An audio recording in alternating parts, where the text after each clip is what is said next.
Assalamualaikum warahmatullahi wabarakatuh. Perkenalkan, nama saya Isniani Nur Khairiyah, NIM 14014419120, nomor 23.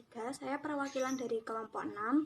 Di sini saya akan menyajikan makalah yaitu upaya pemerataan pendidikan di Indonesia. Pendidikan diartikan sebagai pengalaman belajar sepanjang hidup, atau bisa juga diartikan sebagai pengaruh yang diberikan oleh orang lain terhadap individu. Namun yang sangat menyayangkan, dari data yang diinput dari Survei Political and Economic Risk Consultant, kualitas pendidikan di Indonesia berada pada urutan 12 dari 12 negara di Asia.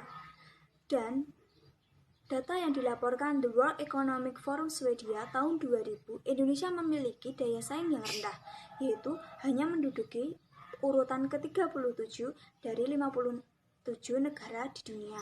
Tentu hal ini sangat miris sekali. Dan apa yang menyebabkan rendahnya mutu pendidikan di Indonesia ini? Nah, penyebab utama rendahnya mutu pendidikan di Indonesia sendiri yaitu kurangnya perhatian pemerintah untuk memeratakan pendidikan di Indonesia ini. Pemerataan pendidikan ini sangat penting untuk seluruh anak di Indonesia, dari kalangan apapun, dari daerah manapun, dan dari kondisi apapun juga.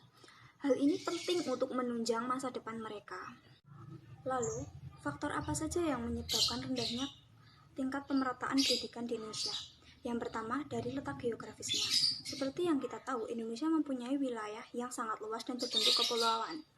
Tapi karena belum adanya pemerataan penduduk, masih ditemukan pulau-pulau kosong tak berpenghuni, atau pulau yang sangat luas tapi kepadatannya sangat sedikit, atau bahkan sebaliknya, pulau yang sempit namun kepadatan penduduknya sangat banyak, sehingga pemerintah hanya memusatkan pendidikan pada kepadatan penduduk yang sangat banyak tersebut. Yang kedua, dari kurangnya pemerataan pendidikan di Indonesia yaitu faktor budaya. Nah, banyak orang tua gengsi sehingga mereka ingin menyekolahkan anak mereka di sekolah yang elit. Padahal sekolah elit ini belum tentu mencukupi kebutuhan seorang siswa tersebut. Bisa saja siswa ini sebenarnya ingin memilih sekolah lain namun dipaksa oleh orang tuanya, sehingga ini mempengaruhi daya berpikir siswa tersebut. Yang ketiga yaitu faktor sumber daya manusia. Nah, faktor ini sangat menentukan pemerataan pendidikan di Indonesia. Sumber daya manusia yang baik akan menghasilkan pendidikan yang baik pula.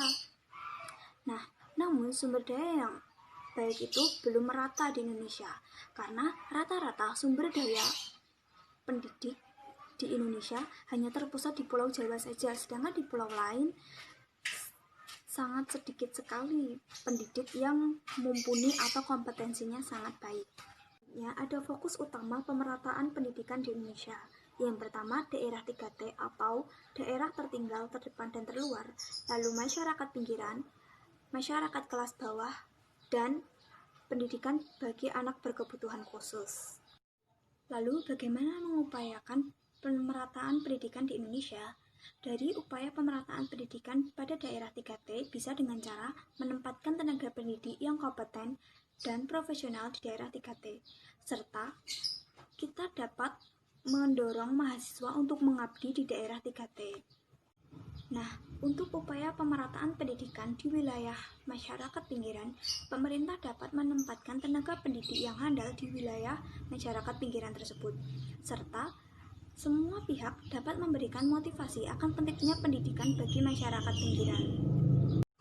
Untuk pemerataan pendidikan di masyarakat kelas bawah sendiri, karena faktor utama dari kurangnya kualitas pendidikan di masyarakat kelas bawah ini adalah masalah finansial, maka pemerintah hendaknya meringankan biaya pendidikan bagi masyarakat kelas bawah, serta memberikan biaya siswa dari jenjang rendah sampai perguruan tinggi, sehingga masyarakat kelas bawah juga mempunyai mimpi untuk pendidikan yang lebih baik.